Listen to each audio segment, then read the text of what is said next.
Imagine a weapon so powerful that it can potentially kill everyone inside a hardened building or a cave without damaging the exterior. This might sound like science fiction, but it's actually a reality known as thermobaric weapons. These shocking munitions are the stuff of nightmares, with the ability to kill and injure people standing behind. Inside caves or in trenches, the weapons are indiscriminate in their reign of terror. And if you think that was bad enough, wait till you hear about a thermobaric bomb more powerful than the strongest American nuclear weapon. While it seems unbelievable that a weapon like thermobaric munitions can work, the idea behind them is pretty simple. When a normal bomb goes off, the explosive power is limited by various factors, including the weight, type of explosive, and distance from the target. Regular bombs' energy comes from the different chemicals used to make the explosives inside the warhead. And while there are thousands of ways on a molecular level to make explosives, there is one common element between them: oxygen. Oxygen is needed to fuel the explosion, which is naturally worked into the explosive during manufacturing.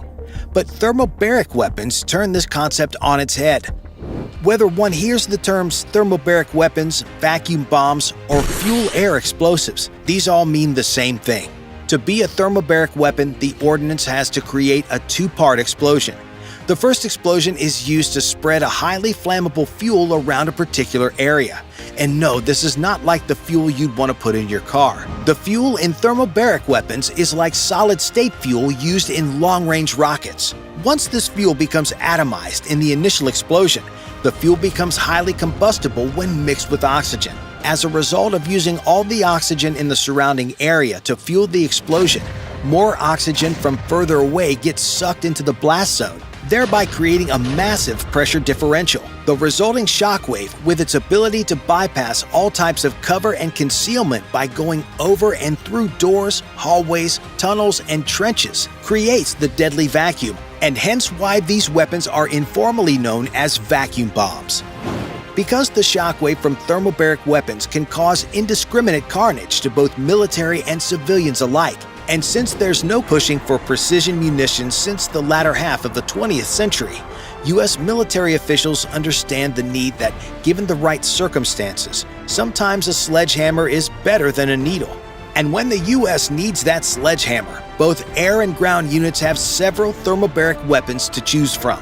While the Navy and Marine Corps have developed thermobaric warheads for existing weapon systems in the Hellfire and shoulder-launched multi-purpose weapon systems respectively, there has only been one purpose-built thermobaric weapon built since the Persian Gulf War. Called the BLU-118 bomb, it's based on the old napalm canisters of the Vietnam War. These repurposed munitions came to life. The war on terror started, and there arose a need to destroy terrorist hideouts deep inside caves. Air Force researchers developed a thermobaric munition with a delayed fuse that would allow pilots to skip the bomb inside a cave tunnel, which would then go off once deep inside. Initial testing in Nevada proved how powerful this weapon could be. And it made its combat debut in 2002 when the U.S. Air Force's F-15s destroyed an Al-Qaeda cave complex in Afghanistan. While the United States possesses a variety of thermobaric munitions, it does so in very limited quantities and uses them only when absolutely necessary. In fact, using such munitions on the battlefield often requires the highest levels of authorization to ensure no civilians are hurt. That weapons as a mainstay in their military. Beginning with the one that started it all is the TOS-1. The TOS-1 is built upon a T-72 chassis and fires thermobaric warheads that have an effective range of several kilometers. Its unique look of having a 24 rocket launcher atop its chassis gives it away. All told, about 50 of these vehicles have been made for Russia, with numerous countries receiving export models, including Iraq, Syria, Azerbaijan, and Algeria. However, the Russian military loves their TOS vehicles and created a man-portable system called the RPPO Shmel, or Bumblebee. At the same time as the TOS-1, the Shmel is a man-portable system with a rocket designed to have the same explosive effect as a 155mm artillery shell. With an average range of several hundred meters, this disposable system has become a mainstay in small unit firepower in the Russian military. In fact, it has seen prolific use in Afghanistan, both Chechen wars, Georgia, and the war in Ukraine since 2014.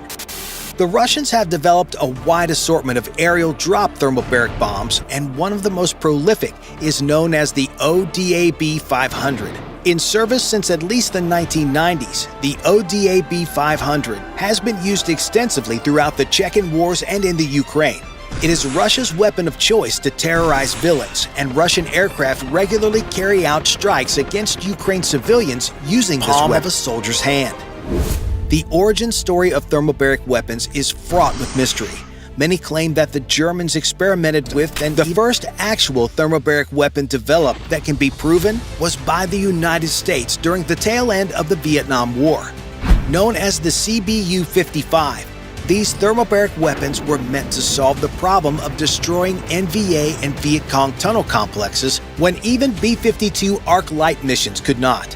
By 1987, the first purported use of TOS-1 vehicles occurred in Afghanistan, and the Shmel also came online during this time.